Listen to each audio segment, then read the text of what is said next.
And we're live. This is Jim Miller with the Bold Leadership Story Show, where we talk about experiences shaping exceptional lives. And I love this show because I get to interview amazing people like Mr. James Does It All.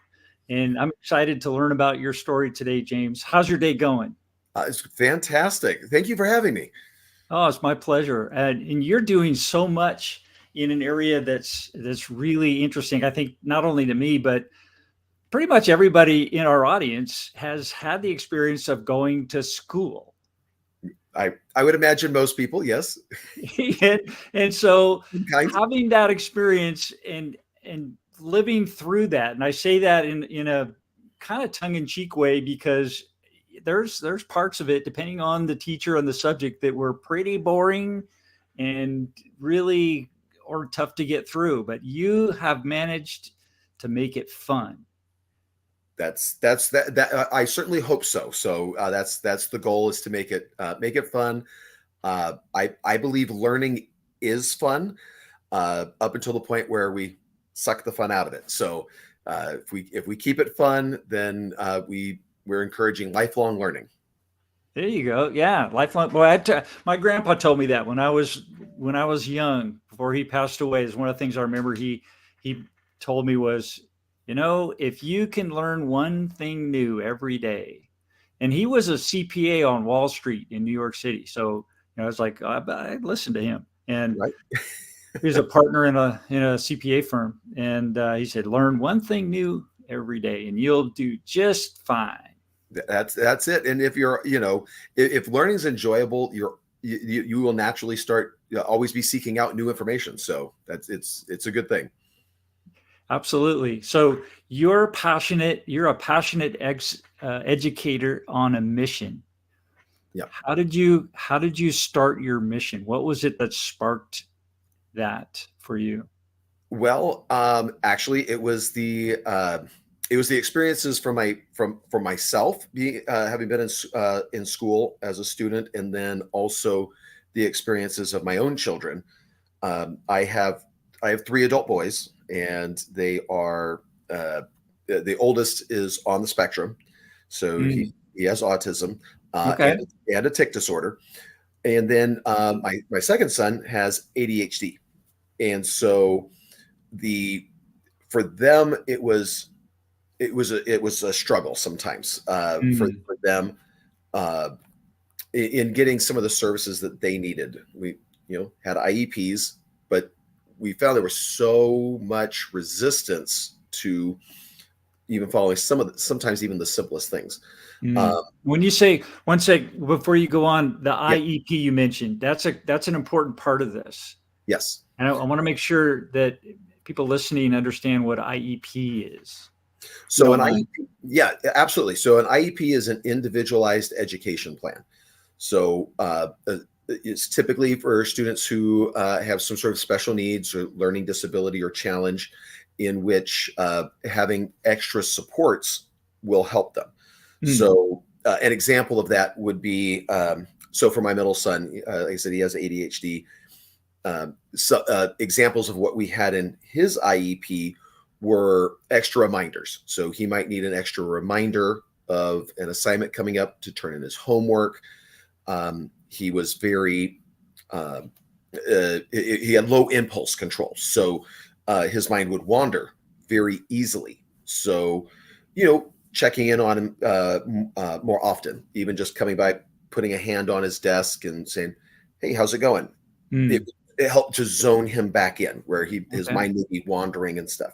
So a little bit of redirection, that sort of thing. So simple things for my older son. It was maybe a little bit more if he was um, being on the spectrum. Actually, what a lot of people, if they didn't know him or were very familiar with some of the signs of that, or common traits, may Mhm. not have even realized it.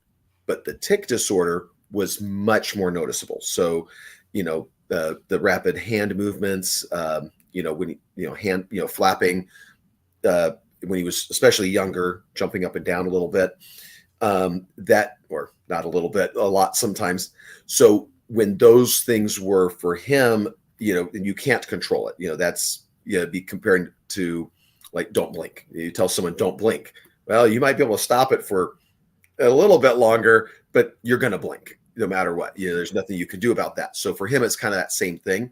And Mhm. so having strategies in place where if it's something where where that's going on, he can, or he would know, hey, he got to the point where he could recognize, hey, I'm about to have an episode, for instance, for lack of a better term, Mhm. and he could let the instructor know, and they could allow him to, he would leave the classroom. That way, for him, it wasn't the embarrassment of that happening in front of the other students. But IEPs can have everything from the very simple to the more complex. So some IEPs may be where it's in there where it's a transportation issue as far as getting from one class to another, where they have to have an individual aide. Maybe an aide has to be in the class. It can be physical therapy, speech therapy. All these types of things can be built into an IEP, which Mhm. is a legal document. So it's one of those things where it's a legal document that once it's been agreed upon, and both the parent and the representative from the school has and the district has signed off on that, Mhm. it is at this point a legal requirement. Now, that doesn't mean that everything happens like it's supposed to, as outlined in there, which is Yeah, and it's kind of the intent of it. right. My girlfriend Lisa has experience with that. I've heard many stories, Yes. things. Yeah. Unfortunately, even though it's supposed to be a teamwork effort. So, the parent and the Sure. teacher and the school staff were working together to provide the proper supports and resources for the child. Mhm. Unfortunately, it comes whether intentional or not, it can come across as adversarial. And so, for a parent who has a child on an IEP, going into those IEP meetings can feel like, okay, I'm putting my armor on because we're about to go to battle now. Because you just know there's going to be so much resistance, even to Mhm. the simple stuff. Yeah, Uh, well, it's like they probably think of it as like extra work that they already have a lot to do, and then this on top of it. right. Which and that makes sense. I get that, but that's not the child's fault, And so, Right. just as an example, one of the struggles that we had with my son was, again, something very simple. We would think this is a simple request. A lot of people, if they have a child with ADHD, or teachers who have students with ADHD, that backpack is a black hole. What goes in may not ever come back out.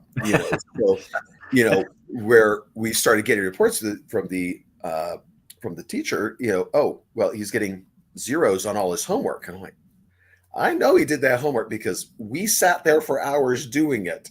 So I know that homework was done. Well, he wasn't turning it in, Mm. but it was in the IEP. Ask him, say, hey, Matt, did you turn in your homework? It takes 2 seconds for that. And then he'll be like, oh, nope. He'll get it out. He'll go turn it in. So he wasn't oppositional. Like, if he was reminded, he would go do it. Mhm. But instead it was, well, he's in 5th grade. He knows where the homework bin is. Right. Okay, well, he knows where it's at, but he has ADHD. Like that, Right. he needs that simple reminder, such a simple thing that there was so much resistance to it. And that was one of the things. And by the time they were in high school, they had checked out. They were done. We just want to be done with this. Um, you know, it wasn't not a pleasant place to be. They didn't look Mhm. forward to it. They were not enjoying it. They wanted to be done. And I look back on it for myself, and I didn't have a learning disability myself. In fact, the opposite. In some ways, school was very easy for me, but I I didn't care about it. I wanted nothing to do with it. So for me, by the time I was in high school, I had a full-time job. I worked late. I was going to sleep at school. Wake me up for the test. I didn't study, didn't do homework. but I was going to ace that test, and I passed my classes just based on the test scores alone. Hmm. But I didn't want to do anything further. So high school over, I'm out. I wanted nothing to do with it anymore because it was such an unpleasant experience for myself. And for other people, it is different. I don't want to imply that there's not good experiences. Everybody's different, Hmm. and I think that's a large part of it too, and is that everybody's different. So we need to find the educational options and plan that fits each child best in the way that they learn, because the cookie cutter style isn't going to work for everybody. Hmm. Sometimes it needs to be a little bit different, and then they can flourish and they look forward to it. Now they're looking, oh, high school's over, what's next? And rather than, Right. oh, thank goodness this is over and I don't have to go back. And I think there's a lot, too many kids are that way, that they don't want to, they want to be done with that, that formal education. That's interesting because you took a what sounds like to me is a leadership role in your life, where instead of following the prescribed path, you chose to take a different way, by getting a job and working and committing to do the best you could in school, but you were getting an education that was different. You were still learning. You were working, right? Right. What was it that drove you to that, and would you do that again if you had the choice? Um, well, certain part of it was economics, for the family at the time. I mean, I was working full time by the time, when I was 16 years old. By the time I was Okay. 18, two full time jobs, 80 plus hours a Wow. week. And at that time, I'm the oldest of eight, so I had Okay. seven younger siblings, and finances were a struggle. So for me, I would work, I'd get that paycheck, sign the back, here you go, mom. you know, I just handed it over. And so that was for me, it was helping the family.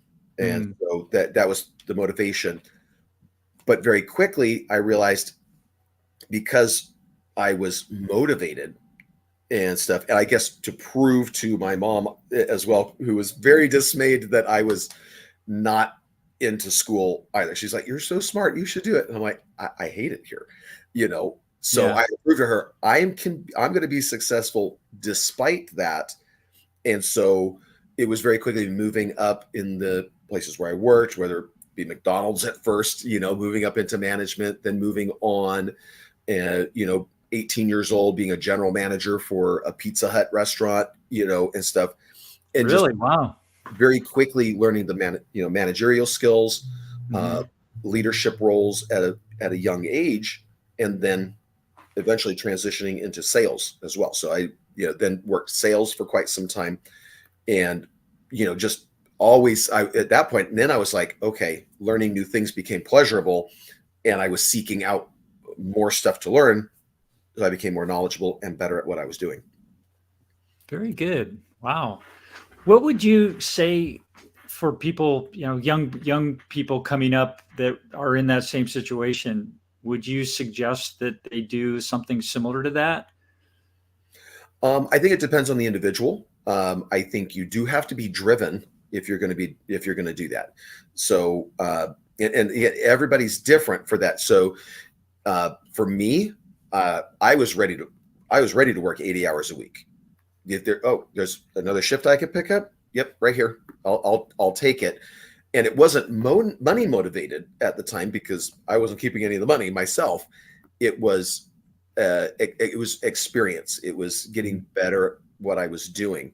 Yeah, you were So obviously getting fed something, right? You right, enjoyed that, and exactly. you So you that's did well. right. So it depends on the person. But I do think allowing young people to, especially once they get in the high school age, to start choosing more to follow their interests is a good Mm, thing. Not mm. necessarily to completely check out of school. So I don't want to imply that that's what I would encourage, but finding the way for them to learn in which it is something they want to pursue. Um, I'm a huge advocate of trade schools. College is great for certain fields that you need that for, but for some fields, college is gonna be a little bit of busy work, to be quite honest. I didn't actually, I did go finally to college, in my 40s. And again, maybe it's the benefit of having life experience, having kids of my own. But I did a, dual major in elementary education and special education. And I was waiting for something new to come along. I was like, this is all a bunch of busy work. Are they going to actually, I was like, show me something I don't already know or that I'm not already doing. And so I was like, okay, sure, there was little strategies there, but you pick that up from experience anyway. Like, spend a month in a classroom, you would have gotten more than a year of what I was doing in these classes, talking theory, get in there and let's start and start doing it, get some practical experience and stuff. So for me, Yeah. I felt even at that point, in a way, felt like, okay, there's got to be a better way for us to train teachers too, because I felt like this was I don't want to say a waste of time, but to me, you want to be a teacher, you want to get a job, with the school district and that kind of thing. Oh, you're putting in time and money, but I don't think it would be fair to call it rigorous education.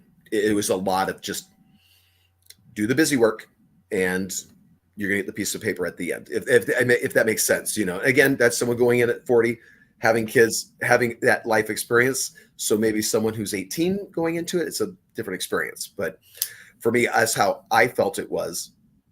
And so I was like, I was a little disappointed in that. And I think there's ways we could definitely educate our upcoming educators better as well, and better prepare them for the classroom. Yeah, I went to Cal Poly San Luis Obispo, and their motto is "Learn by doing." And they're set up as an engineering school, but they have smaller classrooms. I think the max was, when I was going there, I think it was 30 students max in each class, and you had labs. So you had to go to 4 hours for every hour of school class. You had to do 4 hours of lab work. So you were doing projects all the time, practical stuff. And all the teachers were from industry. They weren't just theory. They had, practical experience in businesses that they ran, and they were doing teaching because they just loved it. And it was just an amazing experience having teachers like that have a passion for what they're teaching and actually do stuff in the real world that makes a difference, that you can learn from and build on their experiences from their teaching. And that was so powerful. It is powerful. I think it's a great model. Well, I mean, as you said, like these were educators who had been in the real world doing that too. So they're teaching because they have a passion for it, and I believe, I think too many times we think someone has to, you have to be, in college it's different. Like, you have experience in there, you can demonstrate experience. Like, there's not a lot of hurdles you have to cross to then be able to be an instructor at that level. Mm-hmm. I think the same thing should apply for kids as well. Let's get people with some practical experience in what they're teaching, or at least a passion for it. I'd be honest, the first time I taught a robotics class was the first time that I had touched a robot. But we sure had fun with it. And I learned along with them. And, and I was like, oh, okay. I was learning more as well. And the kids got a tremendous amount of out of it. But I didn't have formal training in it. It was just being that passionate. So someone who curiosity and had that passion with it would have been even better. And so I think that's what we miss out on a lot. One of the campuses that run programs that we have an instructor who teaches stand-up comedy classes and movie makers classes. So beneficial. He used to be a stand-up comedian, and he used to make movies. Like, let him teach somebody, and the kids absolutely love that class. And they're Oh man, the short films that they made, Mhm.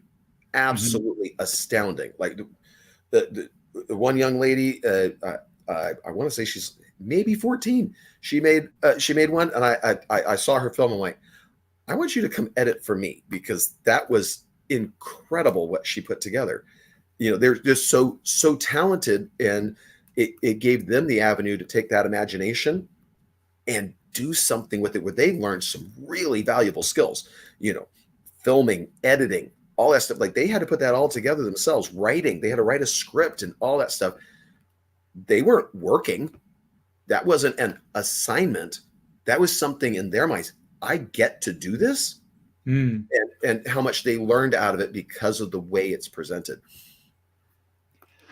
Beautiful. You have an amazing background too, in that you've got this interesting mix of the practical, and then you've got real education cred too. I try. I Yeah. actually say that as for me, I actually put more stock in my as far as in my abilities in teaching a class. And I'm going to toot my own horn. I'm a pretty good teacher. Put me in front of a classroom of kids, and we're going to have a good time. They're going to learn something, and they're going to want more. And but I'll credit more than any schooling that I've been to as for education. I'm going to be honest. I can't give much credit to that at all. It was actually my sales training, my presentation training, how Hmm. to present material in a fun, engaging way.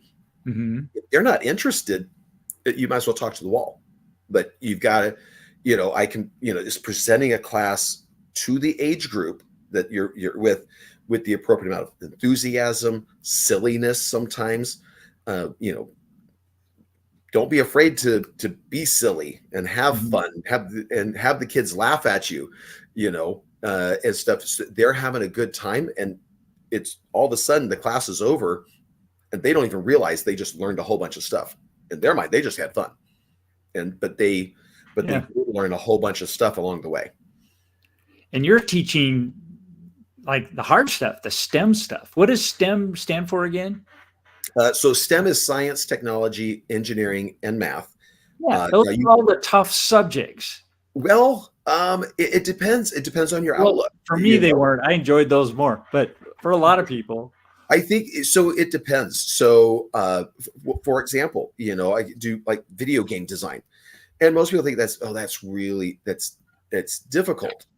It's just like learning, learning a language step by step, and if you're doing it, you pick up on it and stuff. So, yeah, now, there's the technical side and then there's a creative side with it. So right, you got to have a mix of those things. exactly. So they get to express themselves in using their art because they're going to create all the assets in a video game, for example, all the characters and the backgrounds and all the items in the game. But we're also Uh-huh. going to do the programming. They're going to learn about if then commands. Well, that's how coding works in a simplified way, so their brain starts thinking that way. They don't Logic. realize that's what they're learning, but they are, and stuff. In the end, they're just making a fun video game. But in the end, they learned while we're doing it, there's math involved. There's we have to do reasoning, like okay, how are we going to get there? And a few weeks in, I could be sitting there doing the programming. We're doing like that if then, and I can say, okay, so we have a problem. This isn't working in the game. How can we solve it? And sure enough, one of the students is going to say, well, if we do this, they actually start using the language that I'm using as I'm saying it. Well, if we do this and then do that, then this will work. I was like, if then, and Oh yes, no, I learned something. right. And so they actually will figure it out and actually give the answer. They may not know all the little tiny steps, exactly what's being put in, but they understood the concept. But sometimes they will actually surprise me because they will actually suggest a way that I hadn't even thought of to accomplish the same thing. And if it works, we'll do it their way, and stuff. So they, so sometimes I learn from the students as well, and so quite Well, often it's cool actually. you're open to that. because Oh, I'm sure they pick that up. oh, I love learning from the students. Like they'll tell me something about I could be doing a science experiment and they'll say something like, "Really?"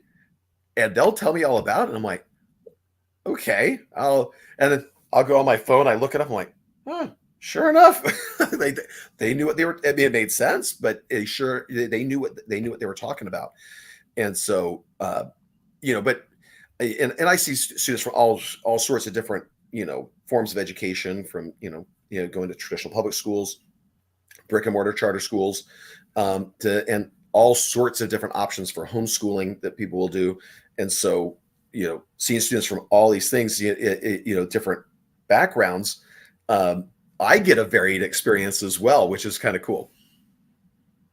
Yeah, that's excellent. I was just looking at your a little bit of your bio, and you've done a lot of work in STEM, and it looks like you have a passion for uh, the kids who, the from low income families, and they never really get a chance to see the the things that a lot of kids get to see, like um, in your include education and equal enrichment education. Tell us about those two programs. So, include education is I guess it's the hands-on part of it. So, where our instructors, it's the service provider, I guess is the best way to describe it. So, the instructors, our include education instructors go out and they're teaching the courses. Um, Mm, Equal enrichment education is our nonprofit, and through that, we seek out. We've got events that we're planning out through the rest of the year, in which we can have sponsors come in and for advertising and attention, but also just just out of the kindness of their hearts as well. We try to give something back to them. We want to make it feel worthwhile for them as well. But where they can actually sponsor programs for students from low income families, or specifically special needs programs that may have a higher cost to provide, to provide that service. Obviously, payroll costs go up as we provide more instructors for a program per student on a student basis. So we use that in a way so that we can go into communities that we may not otherwise be able to go to. So, mm, there's some places where it's like we'd love to offer a summer camp, for example, in a neighborhood, but we're just not going to get enough registrations there, just because the minimum that we would need to meet just to break even, we're charging more than what most families in that community have as disposable income for their child to be able to do it. And sure. that's if they, depending on the school and what they've been introduced to, do they see the value in it as well? Mhm. Sometimes it's hard, when you're struggling to pay the bills, having your child go to a robotics camp is not necessarily the top of mind, right? So, there's a barrier there. But if we can provide the program and it's significantly reduced or potentially free, with income qualifications on that, now they can send their child to that kind of a program. Or for special needs, our costs are so much higher to be able to provide that. Depending on the level of special needs that we're providing for that, right? Mhm. We need it has to be tailored for that group, and it doesn't seem fair that someone with a child with special needs must pay 2 or 3 or even 4 times as much in tuition for that same program so that their child can participate. So if we have these sponsors that can help us do that, well, now we can help them out, and those children can have the opportunity to get those programs as well. Who do you have as sponsors now? What kind of sponsors do you see in your with your programs? Well, there's a few. I don't know if I should mention. Well, I don't know, maybe you'll give them that extra nudge of You have them encouragement. on your website? So we have some sponsors who will help us.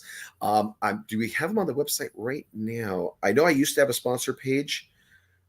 There's some that we're talking to now. We're going to have a special spot our sponsors.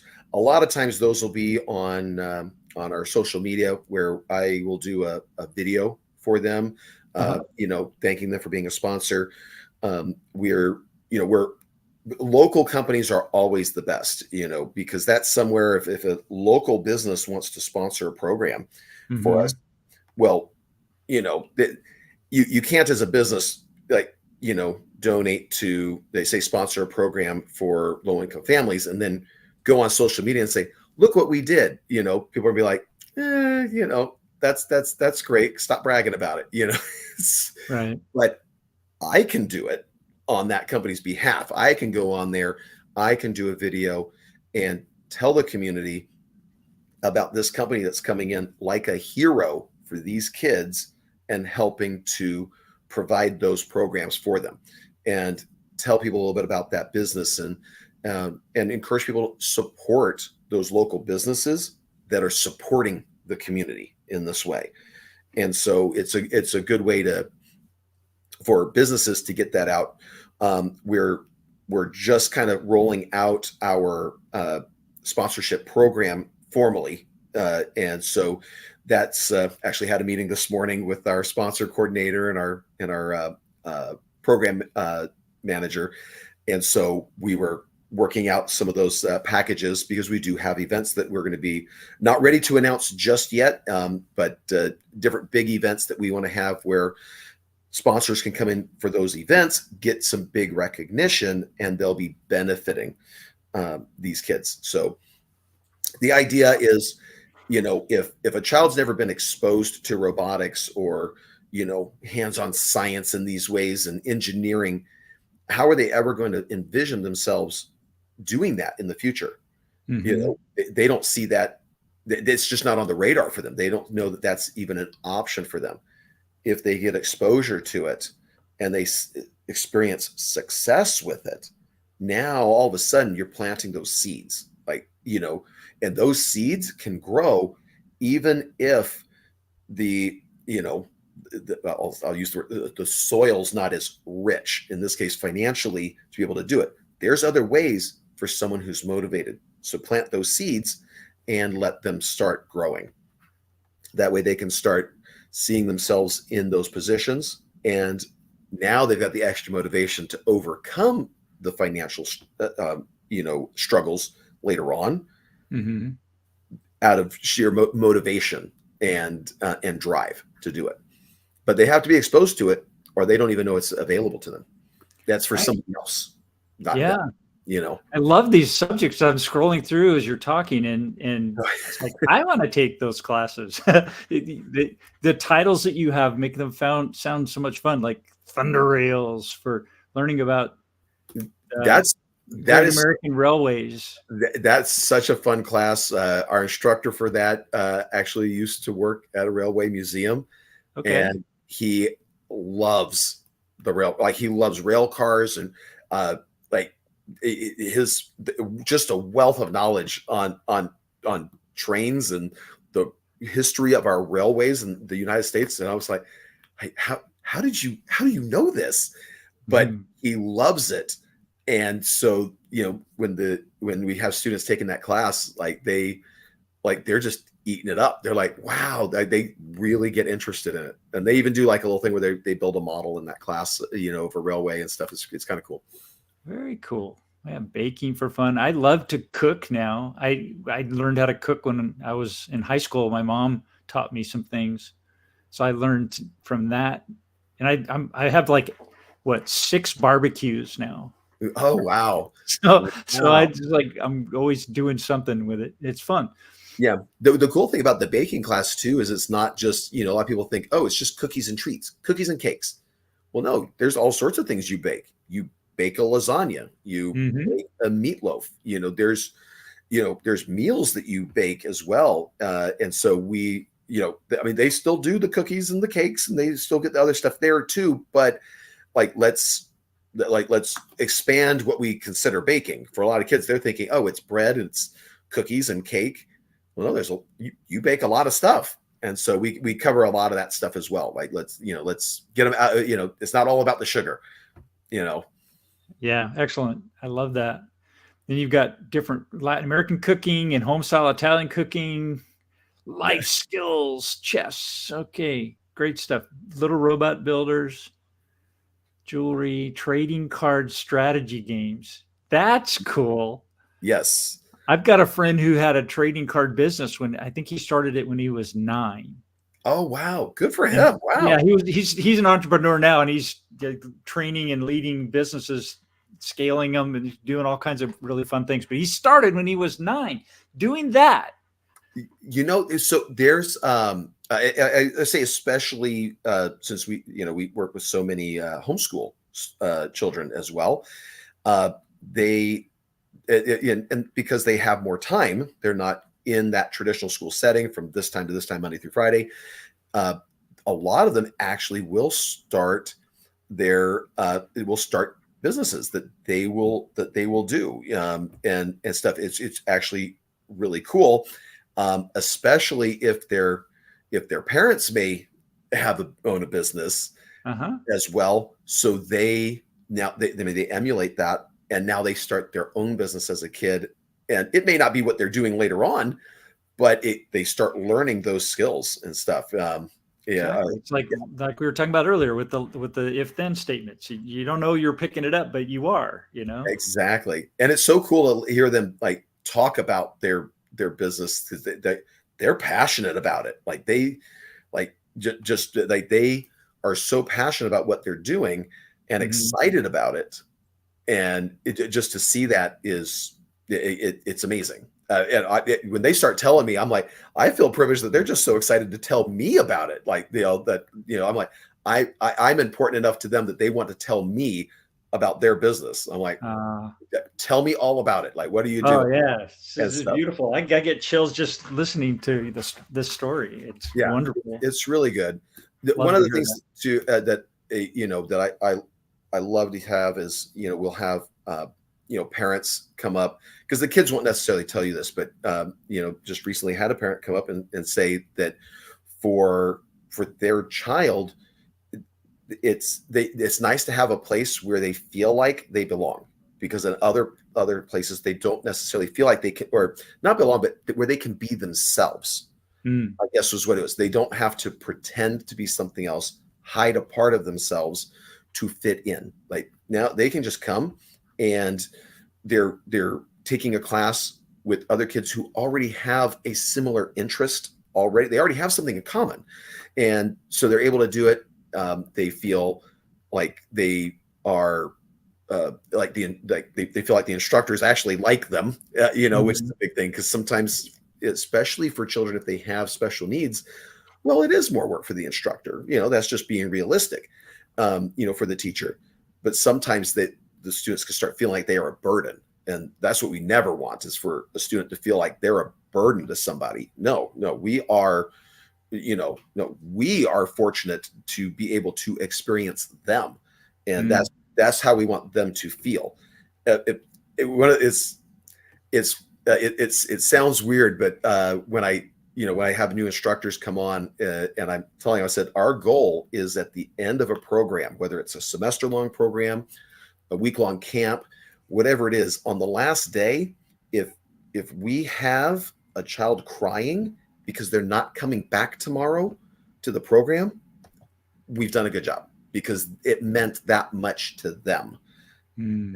and stuff. So that's one of the things, and like you feel for them because like you want them to come back too, and stuff. So, but knowing that, it's like, okay, you can tell when you're making a difference, for kids and stuff. And that's what we're about. And so all of our instructors, we always go through, why are they doing it? And everybody has a little bit different response, but sometimes those things that may seem small on the surface make a world of difference, for a child. So Mhm. we try to keep that in mind, that those little things that as adults we might brush off, for them that could be a lifelong memory that sticks with them. And so we try to be mindful of that. And another thing that it's to me a beautiful thing that you're doing, because when you were explaining that, I was thinking back to my experience, and it was, I wanted to do well in school. I had to work at it. Didn't come easy for me, but I did. I worked on it, and I graduated with honors in high school and college.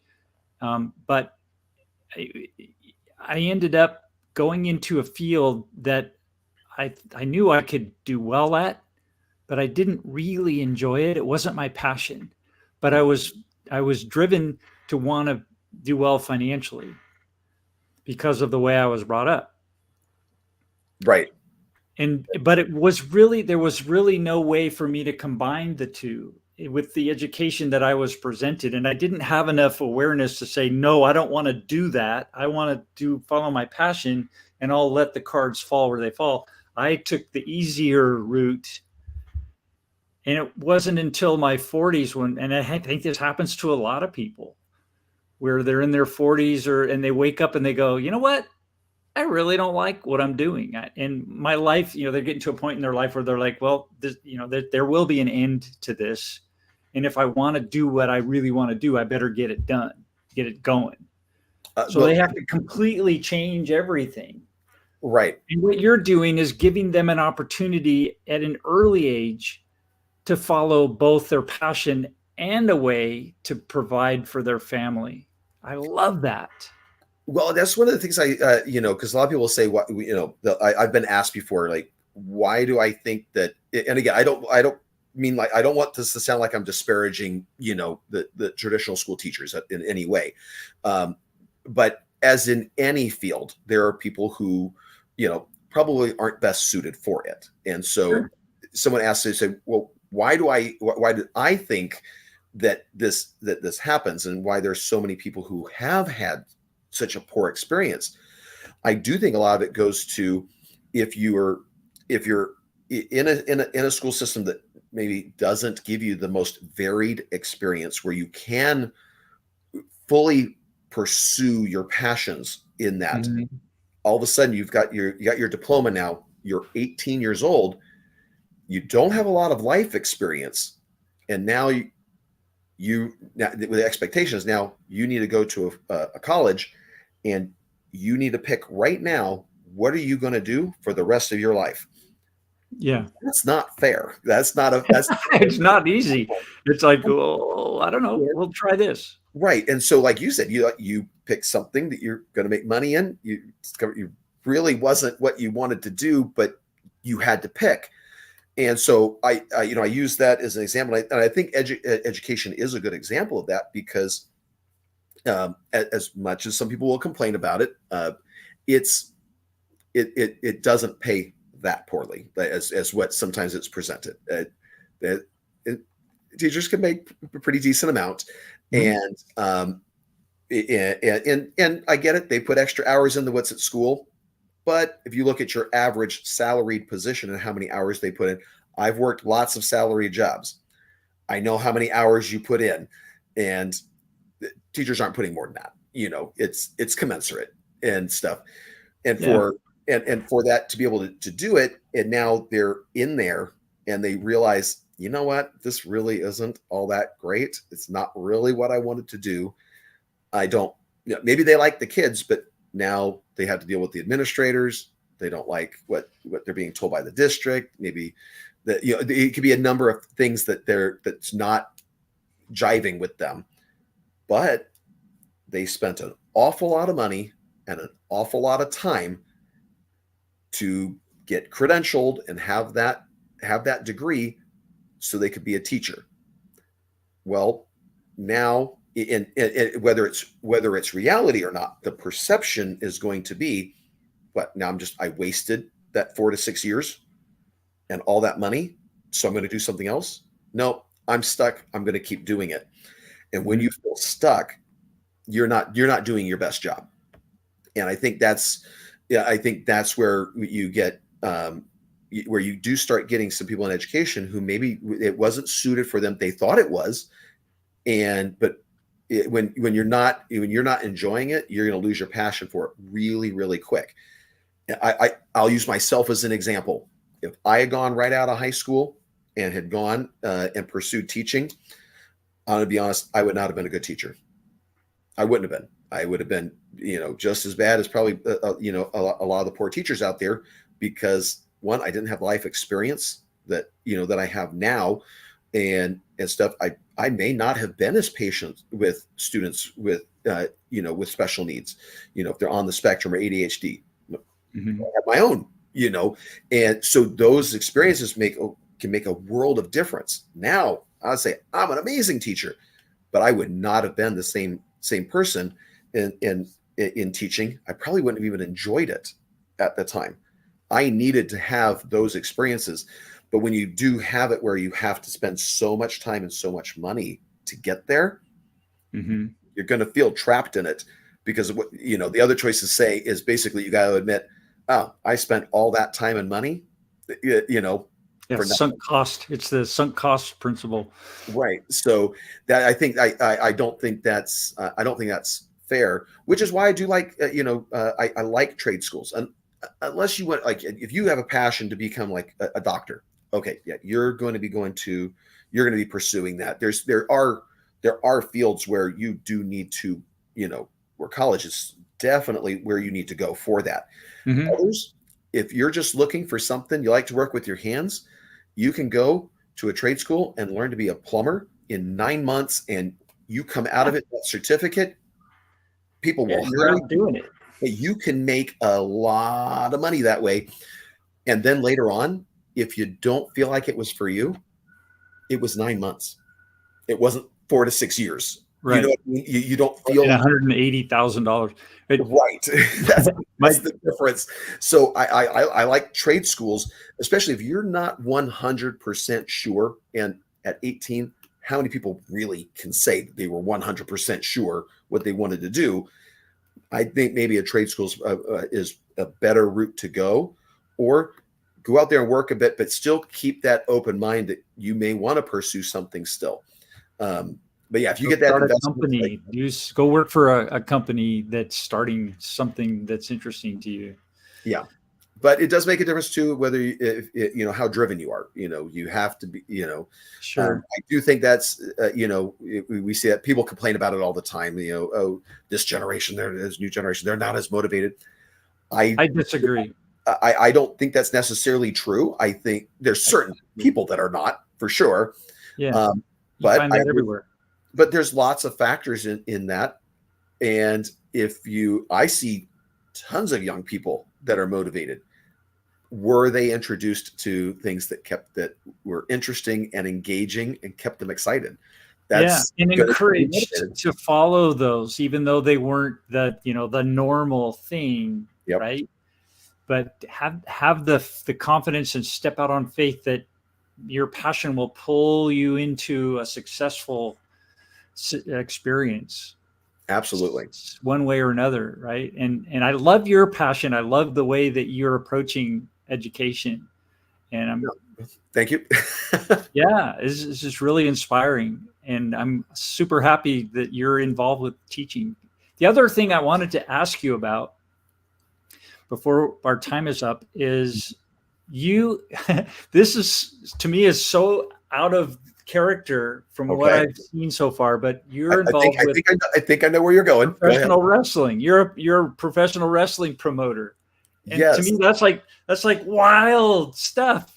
So, so yes, I don't necessarily see it as so far detached as someone else looking in, as I realize it does. So yes, so I have a professional wrestling promotion, Valley Wrestling Connection, VWC, and we just this last February did our 1 year anniversary show. It was an amazing show. Thank you to everybody who came out. We've got more coming up. I'll have a plug for that too. We've got some stuff coming up in June at a huge event. So What's the URL for that? that's valleywrestlingconnection.com. You can also get there with vwctickets.com if that's easier to spell out. Valley Wrestling Connection. Yes, valleywrestlingconnection.com. And we don't have our next show up on there yet. We're just getting their tickets. Within the next week, we'll have tickets for our next show. Before I get to that, how do I get there? How do I get into doing the wrestling? Yeah. So that one, just because to answer the question there. Just a couple years ago, my dad had passed away, Oh, and sorry. um, he and I we had he was there, but we had a very distant relationship. Where we didn't. And it was not just me. It just he didn't sit down. You didn't sit and have a lot of heart to hearts with him. Hmm. But the one subject he would talk about was professional wrestling. He grew up a professional Okay. wrestling fan. He All could right. he could talk all about the old NWA and AWA game, days, the world class championship wrestling, the Memphis wrestling, all that stuff, all the old school stuff. Yeah, we should go down to. Well, I lived up in the Bay Area. We used to go to Oakland, down in the Jack London Square. They had KTVU TV had live shows of National All Star Wrestling, There you and it go. was such a blast. You get this little studio with the wing in there, and everybody's cheering and booing and having a great time. It was fun. That's exactly. So he would I'd watch with him, and I became a big fan. And he would say, oh, so that guy right there, so he's related to this person. He would give me like the backstories on Okay. all this stuff, and it was so exciting. It was the one thing that we could really bond over. Uh-huh. And so I had started taking my daughters. I mentioned my three sons. They're older, but I have two younger daughters. They're almost 9 now and Okay. 11, and they're my best buds. We go we'll do all sorts of stuff together. They Cool. love wrestling too. Ah, So neat. yeah, so we started going to some live professional wrestling events, and they were getting so into it that it was like they were getting invested. But as we know, like professional wrestling, it is a sport, and yes, they do get hurt, but there's stories in there. It's more than that, right? So there's a lot of nuance to it. Well, they started kind of getting it, and when I saw it, I'm gonna throw a shout out to him, wrestler Honest John. He's amazing. Okay, one of the events we went to, he played he's the bad guy, right? So he's the bad Right. guy. My daughter, he was out there doing his antics, and he's playing to the kids in there, right? And stuff. And I can't remember what he said back. He's, well, I think you're stupid or something like that. Whatever it was, he got her so upset. She got up and she hit him. I'm like, you can't touch him. No, you gotta sit down. But so she was like, in that moment, she was like, oh my gosh, and everything. After the show, she wanted his picture with an autograph. Even he's the bad guy, but it's like she kind of like she got it. Uh-huh. He entertained her in that moment. You can suspend disbelief. You can leave everything else behind, and your real world troubles and everything, you can let that go, and you can just immerse yourself. Let them tell you a story. Just get into it. Like the best thing you can do at a live wrestling event is scream for the good guys in support and boo the bad guys. Right. That's the best thing you can do, because once you do it, you're in it, and you are going to have such a great time. And Yeah. so as I To me, see, it's so much better than a video game. Even it's so good, and like I said, in that moment, you can forget everything, and yeah. families come to this. And so I was like, you know what? There's nothing like that in this pocket of Riverside County, this Murrieta, Temecula, Lake Elsinore, Paris, Menifee area. There's nothing like that here. And I was like, Uh-huh. you know what? I would love to bring it, and having been a fan for so long, and I got it. I was like, okay, I want to start doing something. So made some contacts, and now one of my great friends, Jarrell, he works with me, and he's our booker, so he helps put together the matches, and he's had over nearly 20 some years experience in wrestling. And so now we're bringing in amazing talent, and we've had over a year's worth of shows, simply amazing. But we do have a show, not just a show, we have a huge event coming up. So one of my good friends, Alex, is helping to organize, and Alex and Jason, they're putting together this huge family fun fest coming up in Lake Elsinore. It's going to be at the Outlet Mall in the parking lot there. Oh, Taking good. up the whole north part of that parking lot. Huge. It's going to be a 3-day event, June 7th, 8th, and 9th. Okay, so this is right. Wow, The coming kids up. are getting out of school. Come out and have some fun with us. There's going to be a whole carnival out there, rides, all this stuff, vendors, tons of vendors out there, and wrestling. We are going to be doing wrestling shows Friday, Saturday, and Sunday.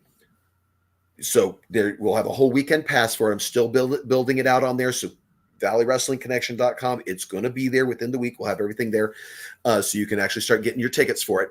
But we'll have a weekend pass for it, or you can go to the individual shows. And we're looking right now, we are going to have like 6 or 7 individual shows over those 3 days.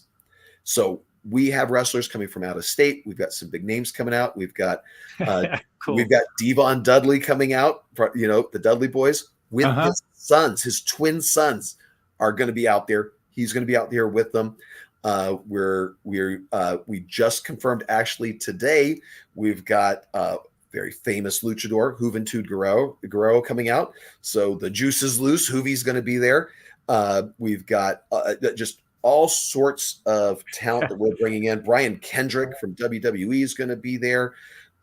We've got so many coming out. Like I said, we're filling 3 days worth of wrestling content for those super fans out there. Or you're going to come to this family fun fest. You're going to have a great time. And while you're there, come catch a wrestling show or two and scream your heart out for the wrestlers and stuff. There really is, if you haven't been, there is nothing like a live wrestling event. And I'm going to toot our horn a little bit. We do it really well. And so these shows are going to look amazing.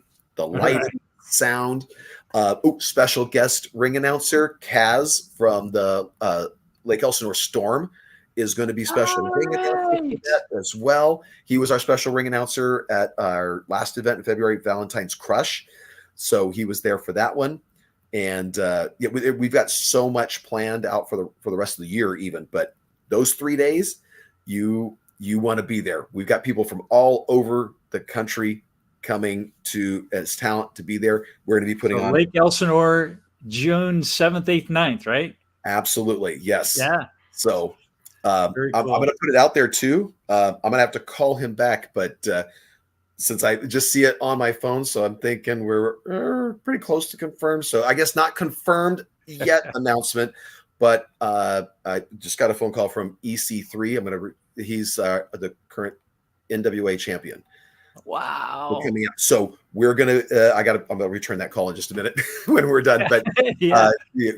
So we're gonna get that, and hopefully we'll get him locked in, and he'll be out here as well.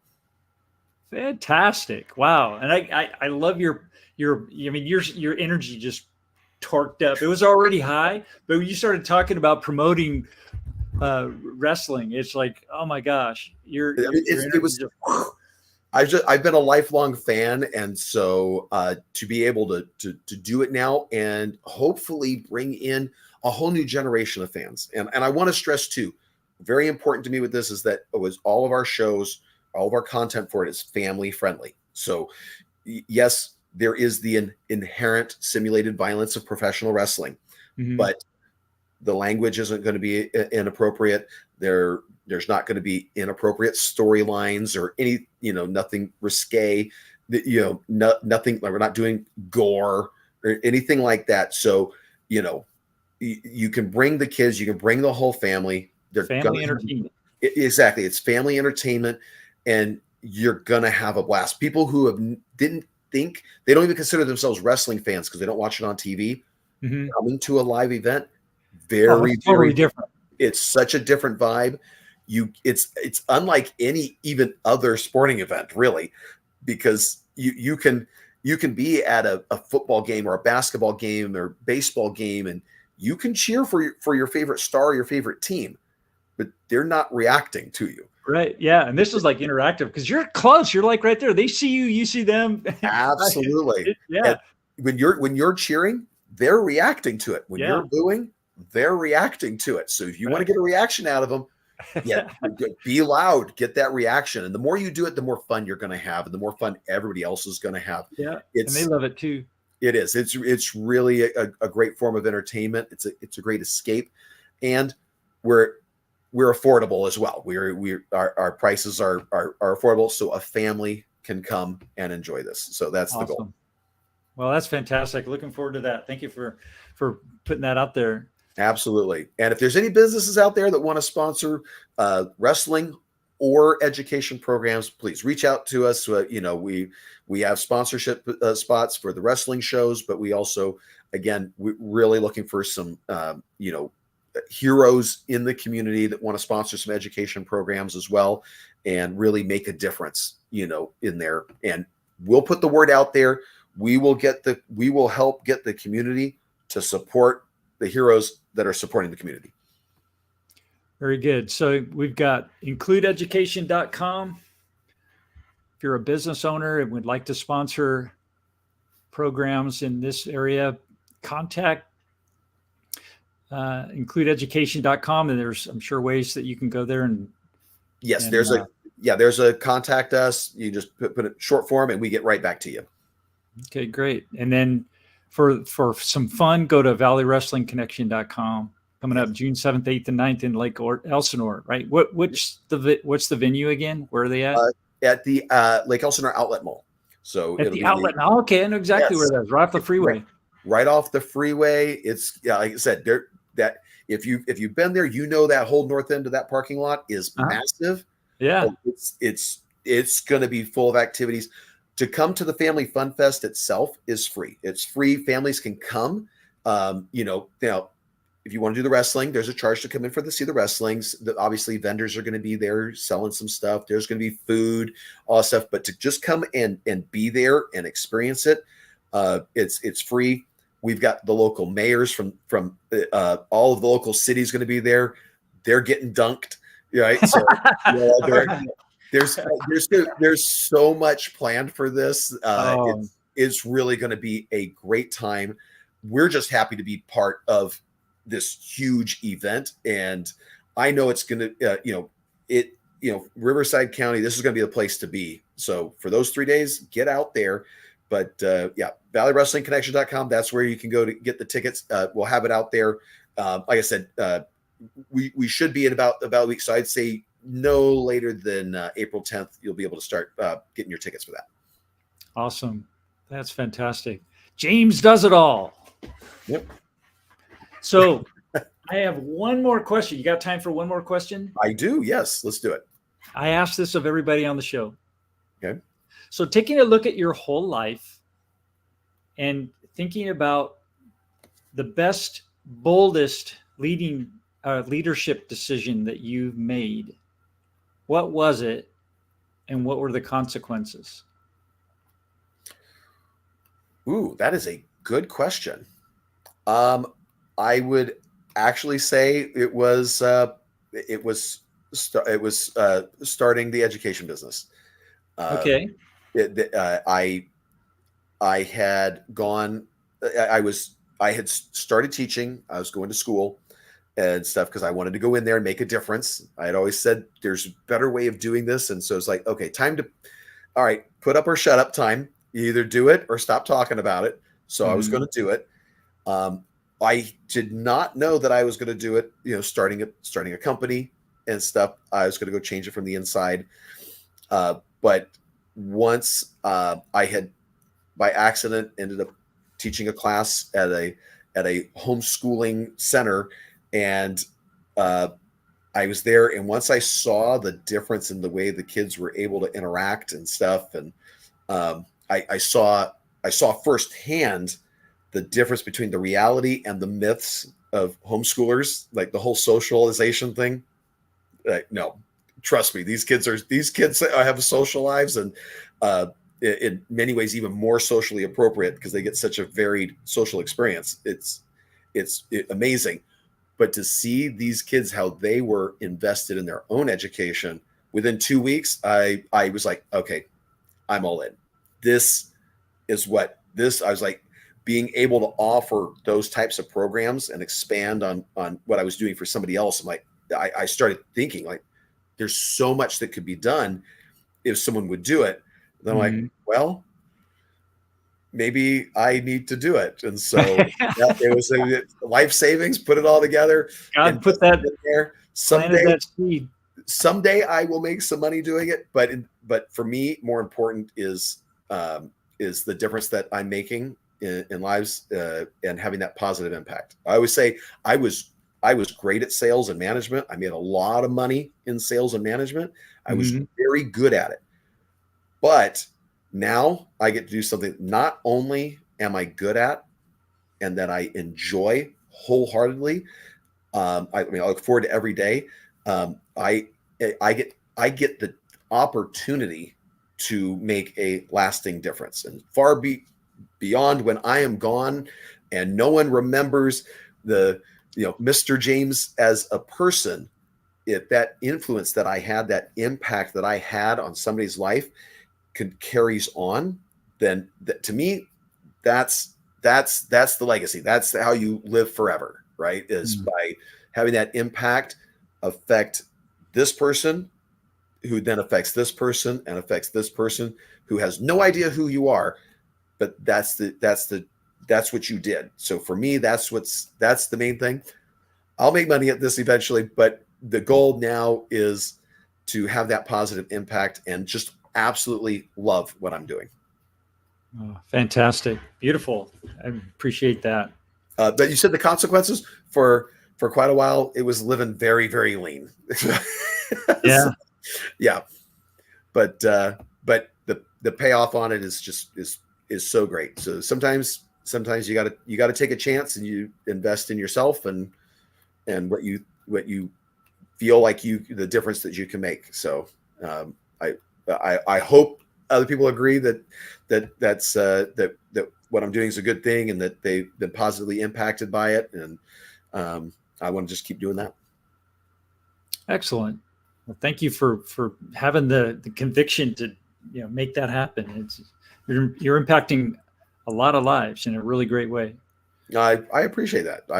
I do love it, and thank you so much for having me here. And one thing I can do is talk, and so you let me ramble on for quite a bit too. So, well, I'd like to give we had some comments. Paul Rengel said, if you don't mind me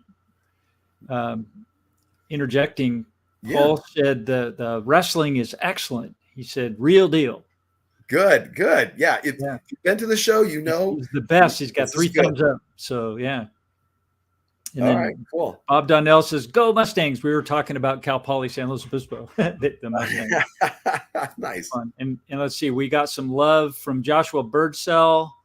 Joshua with Positive Enterprises. Yes. Yeah. And then Martin Carrillo. Yes. So Wrestling with Unicorns, he does. We bring him out. He'll be out there. He does. For everywhere. He goes all across the country. He does photography and video for all sorts of wrestling promotions and stuff. So his Instagram, Wrestling with Unicorns, if you can find that, follow that. You'll see VWC clips on there, amongst all sorts of stuff. Like he's fantastic. All right. Excellent. Well, thank you for everybody for participating and joining in and listening to our show today. And Mr. James does it all. Thank you, sir, for joining me on the show. I appreciate it. Thank you for having me. Yeah. And so hang on a sec when we're done. I'm going to end the stream. Will do. All right.